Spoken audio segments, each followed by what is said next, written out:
Hi అండి, నమస్తే. Welcome to my channel. ఈరోజు వీడియోలో వంకాయ పల్లీల కారం ఎలా చేయాలో చూద్దాం. ఈ రెసిపీ సైడ్ డిష్గానే కాదండి, మెయిన్ డిష్గా కూడా రైస్లో కలుపుకోవడానికి చాలా టేస్టీగా ఉంటుంది. ముందుగా మనం వంకాయ ముక్కల్ని కట్ చేసుకొని ఇలా సాల్ట్ వాటర్లో వేసుకొని పెట్టుకుందాం. ముక్కల్ని మరీ చిన్న సైజుగా కాకుండా కొంచెం మీడియం సైజులో ఉండేలాగా కట్ చేసుకొని పెట్టుకోండి. ఇప్పుడు స్టవ్ మీద కడాయి పెట్టుకొని 2-3 టేబుల్ స్పూన్ల వరకు ఆయిల్ని వేసుకోవాలి. ఆయిల్ హీట్ అయిన తర్వాత పోపు దినుసులు, కొద్దిగా జీలకర్ర, అలాగే 5-6 వెల్లుల్లి రెబ్బల్ని కూడా కొద్దిగా దంచి వేసుకోవాలి. ఇవి కొంచెం ఫ్రై అయిన తర్వాత దీనిలో ఒక చిన్న సైజు ఉల్లిపాయని ఇలా కట్ చేసుకొని వేసుకోవాలి.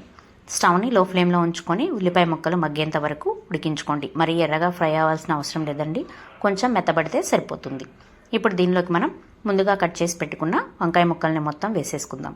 వంకాయ ముక్కలు వేసిన వెంటనే దీనిలోకి ఒక 1/2 టేబుల్ స్పూన్ వరకు పసుపు, అలాగే ఒక 1/2 టేబుల్ స్పూన్ వరకు ఉప్పు వేసుకోండి.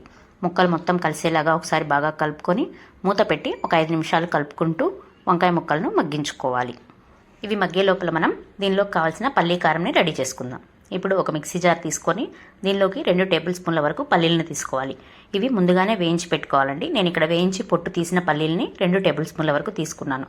అలాగే 1 స్పూన్ ఫుల్గా ధనియాలు, 1 స్పూన్ జీలకర్ర, వెల్లుల్లి రెబ్బలు ఆల్రెడీ మనము పోపులో వేసాం కాబట్టి ఒక 2 వేసుకుంటే సరిపోతుంది. నేను ఇక్కడ కూర కారానికి తగినట్టుగా తీసుకున్నాను. మీరు ఇక్కడ కారం బదులుగా కావాలంటే ఎండుమిర్చిని కూడా తీసుకోవచ్చు.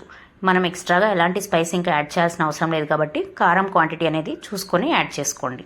దీనిలో వాటర్ ఏమీ యాడ్ చేయకుండా ఇలా మెత్తగా పౌడర్ లాగా మిక్సీ పట్టుకొని తీసుకోవాలి. ఇప్పుడు ఒకసారి మూత తీసి చూద్దాము. చూసారు కదా, వంకాయ ముక్కలు మెత్తగా మగ్గిపోయినాయి. వంకాయ ముక్కల్ని బాగా ఎక్కువగా కలిపేస్తే ముక్కలు మ్యాష్ అయిపోయి కూర ముద్దగా అయిపోతుంది. అలా కాకుండా నెమ్మదిగా కలుపుకుంటూ ఫ్రై చేసుకోవాలి. దీనిలోకి ఇప్పుడు మనం ముందుగా రెడీ చేసి పెట్టుకున్న పొడిని మొత్తం యాడ్ చేసుకుందాం. కూరలో ఈ కారం మొత్తం కలిసేలాగా ఒకసారి నెమ్మదిగా బాగా కలుపుకోండి. మూత పెట్టి కారం అనేది పచ్చివాసన పోయేంత వరకు స్టవ్ని సిమ్లోనే ఉంచి ఒక 5 నిమిషాల పాటు కుక్ చేసుకోవాలి.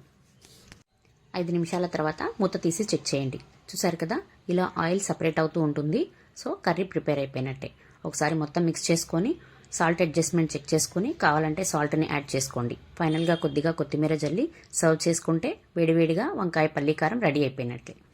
దీన్ని సాంబారు, రసం అలాంటివి ప్రిపేర్ చేసినప్పుడు సైడ్ డిష్గా కూడా చేసుకోవచ్చు, లేదంటే మెయిన్ డిష్గా కూడా రైస్లో కలుపుకోవడానికి చాలా బాగుంటుంది. తప్పకుండా మీరు కూడా ఒకసారి ట్రై చేసి చూడండి.